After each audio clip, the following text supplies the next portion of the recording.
Radhe Radhe everyone, आप सभी को करवा चौथ की हार्दिक शुभकामनाएं। दोस्तों, आज की इस वीडियो में हम करवा चौथ पूजा की संपूर्ण विधि जानेंगे कि किस प्रकार से हमें करवा चौथ व्रत में पूजन करना चाहिए। करवा चौथ व्रत में पूजा मुख्य रूप से शाम के समय की जाती है। सुबह के समय संकल्प लेकर साधारण रोज की तरह पूजा की जाती है और शाम के समय प्रदोष काल में या गोधूली बेला में इसका विशेष रूप से पूजन किया जाता है। महिलाएं इसे ग्रुप में भी करती हैं और अगर आप अकेले हैं तो आप इस तरह से भी पूजन कर सकते हैं।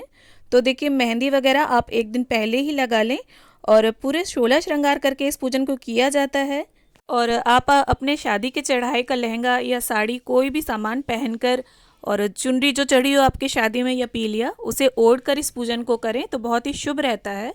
तो देखिए, पूजा से पहले आप चौकी या पट्टे पर लाल रंग का कपड़ा बिछाकर इस तरह से देखिए करवा माता की फ़ोटो आती है और फ़ोटो भी आती है, कैलेंडर भी आता है, तो आपको जो मिल जाए आप वो ले लें। और देखिए, इसमें गणपति जी, गौरी माता और करवा माता, सूर्यदेव, चंद्रदेव सभी बने हुए हैं।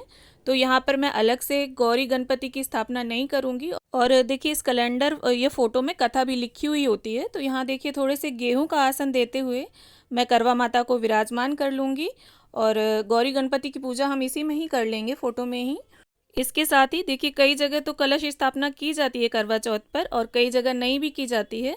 तो अगर आपके यहाँ कलश स्थापना नहीं की जाती है तो आप इस विधि को स्किप भी कर सकते हैं। लेकिन देखिए, कलश स्थापना जो विशेष पूजन होते हैं उनमें कलश स्थापना ज़रूरी होती है। तो अगर आप करना चाहें तो करें, ना करना चाहें तो ना भी करें। तो देखिए, इस तरह से एक साफ़ जल का लोटा ले लेंगे हम। आप लोटा जो है वो पीतल का भी ले सकते हैं और तांबे का भी, और उसमें शुद्ध जल भर लेंगे, गंगा जल डाल लेंगे। और यहाँ देखिए, कलश के कंठ पर मैंने मोली बांध ली है और मोली आप ज़रूर बांधें, ऐसे ही कलश को ना छोड़ें। इसके साथ ही देखिए, एक हल्दी की गांठ, सिक्का, सुपारी, इलायची और एक लौंग का जोड़ा, ये सभी सामग्री हम कलश के अंदर डाल देंगे। और थोड़े से अक्षत आप ज़रूर डालें क्योंकि चंद्रदेव का पूजन होता है करवा चौथ पर, तो आप अक्षत डालें। और चांदी का सिक्का भी डाल सकते हैं आप एक, या इसकी जगह पर छल्ला या चांदी की अंगूठी डालें। और एक सफ़ेद फूल हो सके तो वो भी आप डाल लें, और फूल ना हो अगर आपके पास तो आप ना भी डालें तो चलेगा, कोई बात नहीं। इसके साथ ही देखिए, 5 यहाँ पर आम के पत्ते लिए हैं मैंने, तो उन्हें कलश के कंठ पर लगा लेंगे। और गेहूं से भरा एक पूर्ण पात्र हम कलश के ऊपर रख देंगे। अगर आपको आम के पत्ते ना मिले तो आप अशोक के पत्ते भी लगा सकते हैं। और इसके साथ ही देखिए, एक शुद्ध देसी घी का दिया हम प्रज्वलित कर लेंगे। यहाँ दीप कलश की स्थापना की है मैंने, आप चाहें तो दिए की जगह पर श्रीफल रखकर श्री कलश की भी स्थापना कर सकते हैं और धूप बत्ती भी साथ में जला लेंगे हम। अब हम अपने करवे तैयार कर लेते हैं। तो ये देखिए, जो छेद वाले मिट्टी के कलश होते हैं उन्हें करवा बोला जाता है। यहाँ पर सजा हुआ करवा लिया है मैंने, डेकोरेटेड करवे आते हैं मार्केट में करवा चौथ के टाइम पर, तो आपको आसानी से मिल जाएंगे। अगर ना मिले तो आप प्लेन भी ले सकते हैं। और देखिए, हमारे यहाँ 2 करवे लिए जाते हैं। जो अकेले पूजन करते हैं वो 2 करवे लेकर पूजा करते हैं। तो उनमें से एक करवे में तो हमारे यहाँ जल भरा जाता है और दूसरे करवे में मेवे, मिठाई, ये सामग्री भरी जाती है। तो यहाँ मेवे और बताशे लिए हैं मैंने। बताशे भी एक तरह से मिठाई होती है। तो ये सामग्री हम भर लेंगे। और बहुत सी जगह पर करवे में अनाज भरा जाता है, चिवड़ा भरा जाता है, या बहुत सी जगह पर गुलगुले, पूड़े, पूड़ियाँ, ये चीज़ें भरी जाती हैं। तो जैसा भी आपके यहाँ चलन है आप वैसा कर लें। और कई जगह होता क्या है, एक करवा मिट्टी का, एक जो सागर होता है धातु का, वो लिया जाता है। तो जैसी भी आपके परिवार में परंपरा है आप उसको फॉलो करें। यहाँ पर जिस प्रकार मेरे परिवार में पूजा होती है करवा चौथ की, वो विधि मैं आपके साथ शेयर कर रही हूँ। और देखिए, दूसरे करवे में साफ जल, अक्षत और एक बताशा डाल लेंगे हम। और ये जो सराई आती है इससे आपको करवों को ढक जरूर देना है। और इसके साथ ही देखिए, अब हम करवों को स्थापित कर लेंगे। यहाँ गेहूं का आसन देते हुए मैंने दोनों करवों की स्थापना कर ली है। आपको अगर गेहूं ना मिले तो आप इसकी जगह पर बाजरा भी ले सकते हैं, या अक्षतों का आसन देते हुए भी आप करवों की स्थापना कर सकते हैं। और करवों को देखिए, हमें खाली नहीं छोड़ना है, इसके ऊपर कोई फल या मिठाई आप ज़रूर रख लें। सभी की स्थापना के बाद अब हम गंगा जल और फूल की सहायता से छींटा देते हुए सभी का शुद्धिकरण कर लेंगे। और जिस प्रकार से देखिए हम स्नान के बाद वस्त्र धारण करते हैं, ठीक उसी प्रकार से सबसे पहले गणपति जी को हम वस्त्र की भावना से मौली अर्पित कर देंगे। अब देखिए, कलश पर तो हमने मौली कंठ में बांध ही दी थी और जो हमारे करवे हैं इनके कंठ पर लेस बंधी हुई है ऑलरेडी, पर फिर भी मैं यहाँ पर इनके कंठ पर वस्त्र की भावना से कलावा बांध दूंगी। आप चाहें तो ना भी बांधें तो चलेगा, कोई दिक्कत वाली बात नहीं है। अगर आपके करवे सजे हुए हैं, लेस वगैरह लगी हुई है और अगर प्लेन है तब आप मोली ज़रूर बांधें। ऐसे ही करवों को खाली ना छोड़ें। और इसके बाद देखिए अब हम सबसे पहले गणपति जी को यहाँ पर रोली अर्पित करेंगे, फिर माता पार्वती को, और इसके बाद फोटो में जितने भी देवी देवता विराजमान हैं सभी को हम तिलक कर लेंगे। चंद्रदेव, सूर्यदेव, करवा माता, वीरावती, उसके सभी भाई, सभी को हम तिलक कर लेंगे। अब देखिए हमें शिव शंकर महाराज को यहाँ पर चंदन अर्पित करना है। रोली से उन्हें भूल कर भी तिलक ना करें। रोली, कुमकुम, सिंदूर शिव जी पर नहीं चढ़ाया जाता।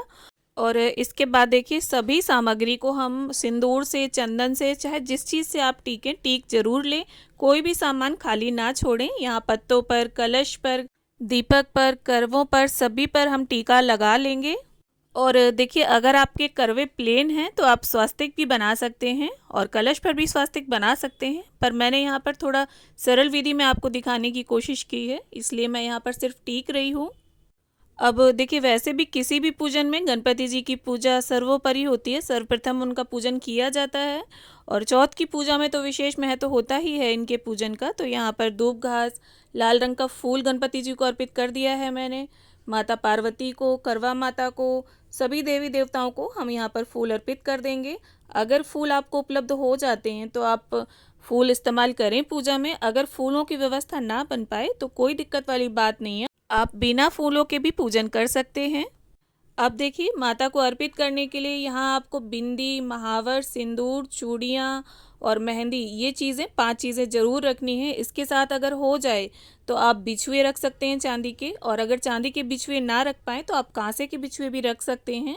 और अगर आप चाहें तो 16 श्रृंगार की सामग्री भी भेंट कर सकते हैं माता को। पर करवा चौथ पर आपको सुहाग की सामग्री जरूर भेंट करनी है, क्योंकि ऐसा माना जाता है कि जो हम दान करते हैं वही हमारे पास वापस आता है। और अखंड सुहाग की कामना से इस व्रत को किया जाता है, तो आप सुहाग का सामान जरूर चढ़ाएं माता को। इसके साथ ही देखिए करवा चौथ पर सासू माँ के लिए बायना निकाला जाता है। बायना में आपकी सासू माँ अगर सूट पहनती हैं तो वो निकाल लें, वरना साड़ी, कुछ सुहाग का सामान और थोड़ी दक्षिणा भी आप जरूर रख दें। और इसे भी हम यहीं पूजा की चौकी के पास रख लेंगे और चंद्र पूजन के बाद इसे सासू माँ को दे देंगे। और ये देखिए यहाँ पर महावर आप घोल लें या आलता घोल लें, जो भी आपके यहाँ शुभ माना जाता हो, जो भी आपके यहाँ चलता हो। और इसे आपको करवा माता को और पार्वती माता को अर्पित जरूर करना है। और ये जो जूठा महावर या आलता होगा उसे आप बाद में प्रसाद के रूप में इसे लगा लें, और अगर ग्रुप में हैं तो सभी लोग, सभी महिलाएं इसे लगा लें।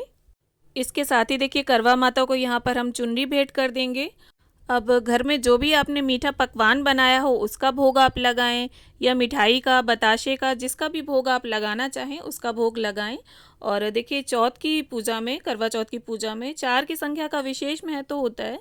तो या तो आप 4 तरह के फल ले सकते हैं या कोई भी फल 4 की संख्या में भी लिए जा सकते हैं। और इसके साथ ही देखिए सीधे हाथ में थोड़े से गेहूँ, चावल या बाजरे के कुछ दाने लेकर हम करवा चौथ व्रत की कथा पढ़ लेंगे। तो देखिए यहाँ कैलेंडर में भी कथा लिखी हुई होती है। अगर आपके पास कथा पुस्तिका नहीं है तो आप यहाँ से देखकर भी कथा पढ़ सकते हैं, या अगर कथा पुस्तिका है तो उससे आप कथा पढ़ लें। और कथा संपन्न होने के बाद ये जो गेहूं के दाने होंगे थोड़े से हम करवा माता के समक्ष छोड़ देंगे, और बाकी के जो गेहूं के दाने होंगे उन्हें हम अपने चुनरी के या साड़ी के या पीलिया के, जो भी आपने पहनकर पूजा करी है उसके छोर में बांध लेंगे। और इसके बाद जब हम चंद्र पूजन करेंगे तब ये गेहूं के दाने हम चंद्रदेव को अर्पित करेंगे, उसी कलश में डाल लेंगे। और यहाँ देखिए थोड़ा सा पानी लेकर ये जो हमने बायना निकाला था इसको हम 3 बार जल फेरते हुए मिनस लेंगे। और इसके बाद देखिए धूप दीप से हम गणपति जी की, गौरी माता की, करवा माता की, सूर्यदेव की, चंद्रदेव की, कलश देव की और फोटो में जितने भी देवी देवता विराजमान हैं सभी की आरती उतार लेंगे।